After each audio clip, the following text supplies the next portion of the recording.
Halo teman-teman, maaf ya aku nyanyi hanya untuk ngeberisikin pendengaran kalian aja.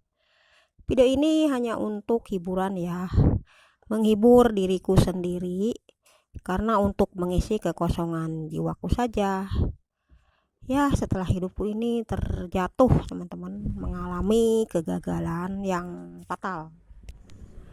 Halo teman-teman, maaf ya, aku nyanyi hanya untuk ngeberisikin pendengaran kalian saja. Video ini hanya untuk hiburan ya, menghibur diriku sendiri di saat aku lagi suntuk, lagi jenuh, dan lagi penat ya teman-teman. Karena untuk mengisi kekosongan jiwaku saja. Setelah hidupku ini terjatuh mengalami kegagalan yang cukup fatal. Dalam kehidupanku ini ya, setelah sekian waktu ditinggalkan oleh almarhum suami aku, sekitar 4 tahun yang lalu ya teman-teman. Beliau dimakamkan di Medan ya, Sumatera Utara. Karena almarhum warga asli sana, jadi warga penduduk sana ya. Dan kami pun pernah tinggal di kota Medan, kurang lebih ada 6 tahun lamanya bersama almarhum Pak suami ya, dan keluarga mereka juga masih ada di sana. Kami dulu tinggal di ladang berdua milik almarhum selama 6 tahun. Pekerjaan almarhum suamiku dulu adalah seorang wartawan ya, wartawan koran Radar daerah Medan dan sekitarnya, dan wartawan untuk media sosial televisi Indonesia, Metro TV daerah Medan Sumatera sana ya. Dan kami juga selama tinggal di Medan, kami berkebun juga bersama almarhum Pak Su. Selain beliau seorang wartawan dan sales elektronik juga. Kami di sana bercocok tanam juga ya, buka lahan untuk tanaman coklat, kakao, sekitar 1/2 hektar ya. Tapi itu perkebunan itu masih punya mertua ya, belum hak anak-anaknya gitu. Terus kami buka lahan jambu air si madu yang sudah berbuah saat ini. Namun kami tak bisa merasakan hasilnya karena kami kan udah di sini. Terus almarhumnya udah nggak ada. Kami juga menanam cabai rawit, bayam, kangkung, daun singkong, mes yang hanya dipanen pucuknya saja ya. Kalau di daerah Sumatera itu di Medan ya, kalau kami nanam daun singkong itu, kalau daun singkong mes namanya ya, itu cuman dipanen pucuknya aja ya, setiap seminggu 2 kali. Suka ada yang datang ke kebun gitu, jadi diambil pucuknya aja untuk dimasak gitu. Jadi nggak dibuahkan. Kalau yang dibuahkan itu spesiesnya, bibitnya lain lagi, bukan daun singkong mes ya gitu. Dan kami juga berternak ya, beternak ayam kampung, udah dibikin kandangnya seluas ya kurang lebih lumayan lah, sebesar rumah ya ada untuk kandang ayam dulu. Alhamdulillah dulu kandang ayam kami, ayamnya udah sekitar 400 ekor ada gitu.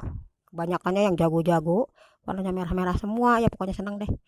Dan ada juga kambing kami dulu ada 6 ekor ya, sepasang-sepasang. Dan sudah dibikinin kandangnya juga mas Pak suami di kebun dulu ya. Di perkebunan almarhum itu punya orang tuanya juga ya, bukan punya. Ada juga batang pohon durian, 6 pohon ya, udah besar-besar dan udah berbuah. Kalau musim buah durian kami sampai kewalahan panen ya, alhamdulillah dulu. Banyak juga pedagang-pedagang yang pada datang ke rumah untuk membeli durian, untuk membeli duku, jengkol, duku si madu, kelapa, pinang, dan segala macam ada ya di kebun mertua itu dulu mah. Kalau masalah beli-beli sayuran atau beli cabai, beli apa, beli kelapa, nggak usah beli ya, tinggal ngambil aja di Medan.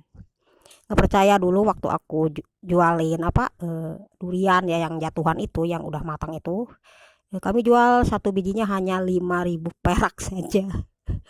Kalau yang gede sekitar 10.000 satu biji. Wah, kalau di sini, kalau di Indonesia, di Jawa ya, satu bijinya kan ada yang nyampe sampai 100.000 rupiah ya. Kalau di sana murah teman-teman durian.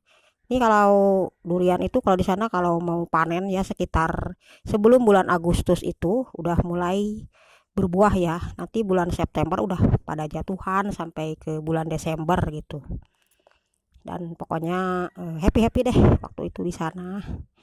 Nah, dan kami juga sempat bikin kolam lele ya di belakang kebun itu, ada lahan sedikit deket kebun bambunya punya almarhum juga. Bikin kolam lele, kolam mujair, dan kolam nila. Eh, Sampai kami buat pakannya bikin sendiri ya, ngegiling giling sendiri gitu. Dicampur pelet juga sih, beli dari toko pakan ya yang ada di sana. Waktu itu aku di ladang sendiri ya. Kalau suami aku kan bekerja, dia pergi pagi pulang sore, dan di kebun aku sama nenek-nenek ya, ada nenek-nenek tetangga yang suka nemenin aku di sana berkebun ya, bantu-bantu nyapu-nyapu lah, bakar-bakar sampahnya gitu. Waktu itu ya, dan pokoknya happy deh. Dan setelah keempat tahunnya suami udah mulai sakit-sakitan ya teman-teman, udah mulai sakit-sakitan. Waktu itu suami aku ke apa ya, penyakitnya itu ginjal yang udah parah ya, udah akut. Sampai kami bolak-balik aja ke rumah sakit di Medan ya, rumah sakit terbesar di Medan itu namanya Rumah Sakit Elizabeth yang rumah sakit terkenal lah di Medan ya, untuk cuci darah, untuk tes kesehatan dan segala macam. Itu kalau udah cuci darah itu kan udah stadium 4 ya, stadium 3 sudah stadium parah banget gitu.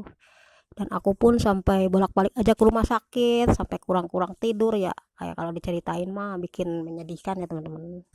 Dan akhirnya tidak tertolong juga.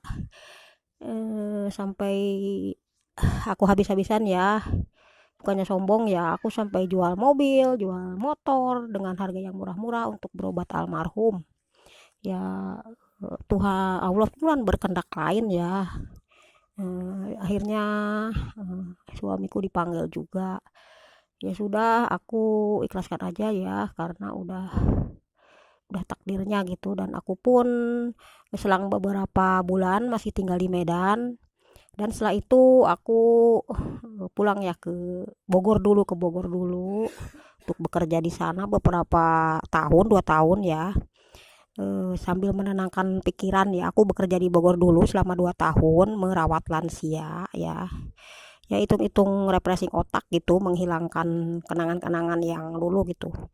Nah, setelah aku kerja di Bogor 2 tahun, aku pulang ke Kuningan karena bapakku juga udah meninggal ya, udah nggak ada.